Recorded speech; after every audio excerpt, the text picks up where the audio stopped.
In 1974, farmers digging a well in China uncovered something extraordinary. Thousands of life-sized soldiers buried underground. Today, this ancient army attracts more than 5 million visitors every year. But here's the strange part. None of these soldiers were ever alive. They're made entirely of clay. And yet, more than 2,000 years later, this fake army still plays a role in shaping how China presents itself to the world. How can an army that never fought a battle influence a modern superpower? To understand that, we need to look at the strategy behind it. China today is one of the most powerful nations on Earth.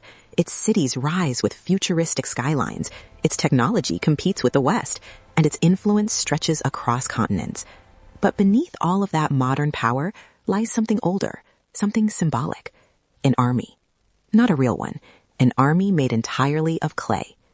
The Terracotta Army, buried for over 2,000 years, has become one of China's most powerful cultural symbols. Every year, more than 5 million visitors travel to Xi'an to see the silent soldiers standing in formation. Museums across the world display them as proof of China's ancient sophistication and discipline. But this isn't just tourism. It's something deeper. For modern China, the Terracotta Army represents more than history. It tells a story about organization, unity, and the idea that power can be projected even without a single soldier moving. A symbol strong enough to shape perception, both at home and abroad. And perception matters. Nations don't just compete with weapons or economies. They compete with narratives. China understands this well. The Terracotta Army has become a reminder that influence doesn't always come from force. Sometimes it comes from the image of strength, carefully preserved and presented to the world. But this raises a deeper question. If a silent army made of clay can still shape the image of a modern superpower, what was the original strategy behind it? So why would modern China care so much about an army that never fought a single battle? Because the Terracotta Army represents something far more powerful than soldiers. It represents strategy. Every figure in that army was built with a specific role. Generals, archers, infantry, charioteers, each placed in formation, each facing a calculated direction. It wasn't just art.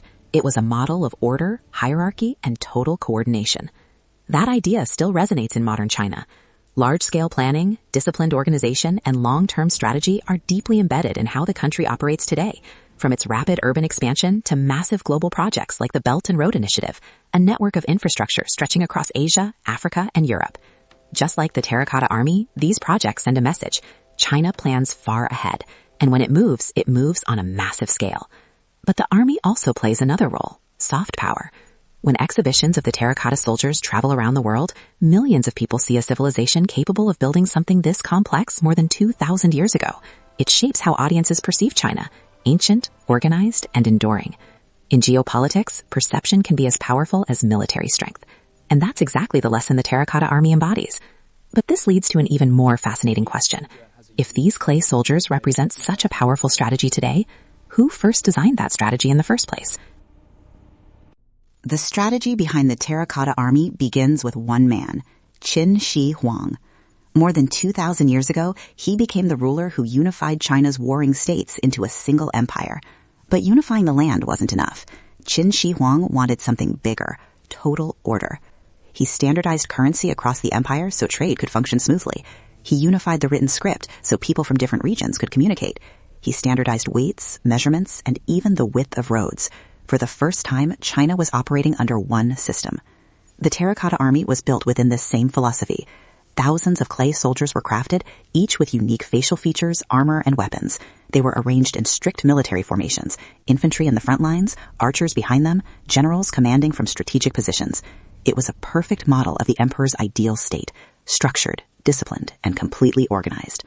But the army wasn't built to fight enemies. It was built to send a message. Anyone who saw the emperor's tomb would immediately understand the scale of his authority.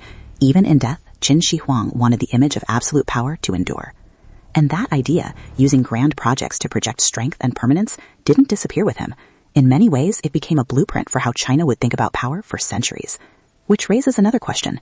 If this emperor's philosophy shaped the foundations of China, how much of his playbook still survives in the way China is governed today? The strategies of Qin Shi Huang didn't vanish with time. They evolved. His ideas of centralized authority, long-term planning, and disciplined execution became part of the DNA of Chinese governance. Fast forward to today, and you see echoes of his blueprint in Xi Jinping's China. Mega infrastructure projects, urban development, military modernization, and global initiatives like the Belt and Road aren't just random. They reflect a strategic mindset that values control, projection, and perception. Qin Shi Huang built an army to command respect long after his death. Xi Jinping governs in a way that ensures China commands respect, politically, economically, and culturally, long before history even writes the final chapter. Even internal policies mirror the old playbook. Tight control over messaging, cultural influence campaigns, and careful crafting of the national narrative. Externally, soft power initiatives, exhibitions, and international collaborations all project the image of a disciplined, united, and unstoppable nation. And here's the intriguing thought. If an emperor's vision from 2,000 years ago still shapes a superpower today, what other ancient lessons are quietly guiding the world's most powerful strategies right now? From clay soldiers to skyscrapers, global influence and economic might, the Terracotta Army is more than history. It's a lesson in power, strategy, and perception. China didn't just inherit the story of Qin Shi Huang, it's applying his playbook to shape the world today. Every city, every project, every cultural export is part of a long game, a carefully orchestrated strategy that began centuries ago. And it forces us to ask, if perception can wield such power, what invisible forces are shaping nations and even our lives right now? The Terracotta Army was never alive, yet it helped shape a superpower. Now the question is yours. What lessons are being played out in the world today, quietly but strategically? If this fascinated you, like, share, and subscribe. Hit the bell so you don't miss future dives into the hidden strategies shaping global power.